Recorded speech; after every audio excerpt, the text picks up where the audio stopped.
Here to discuss criminal defense attorney, former prosecutor David Bruno, and former federal prosecutor Nima Rahmani. As I said, gentlemen, his words did not go over well with our viewers, that's for sure. Our first comment comes from Mary R., and this was on Twitter.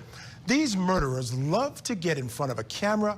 He sounds like he's spinning a tale. His face makes me ill.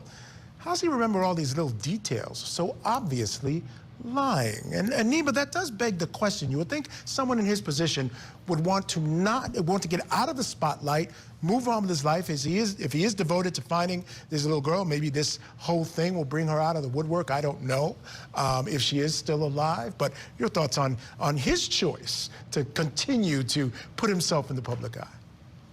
Michael, you and I have talked about this, and I agree with Mary. I mean, this is just extremely poor taste. You know, your daughter is missing. At best, she ran away. At worst, you're the murderer. And for you to do a victory lap, I understand that you've been freed after 3 years, but here's someone that should have spent his time trying to find his missing girl, go on social media, go with your other daughter on TikTok. I know she's blaming you, but if you really want to help her, instead of helping yourself, this is not how I would act. And, you know, and we've talked about this case. Is he a murderer? Is he just a bad person? But at a minimum, he's a creep, and this just makes him look even creepier. Yeah, I agree. Our next comment comes from Love, Florida. I think she's moved on with her life. She could be in Mexico. He was definitely a very strict parent, but some kids are harder to raise than others, so sometimes you have to be strict. I'm trying to think the best of him and hoping he didn't kill her. Either way, there wasn't enough proof, and that's really where the rubber hits the road, David. There wasn't enough proof.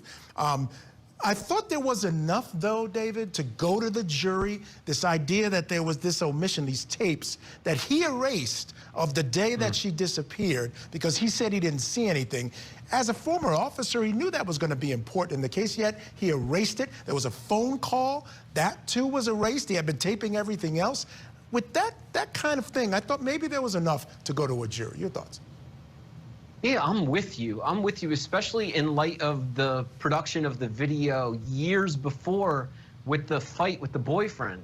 And then to not have the video on the day in question when you were the last with her definitely was at least inferential.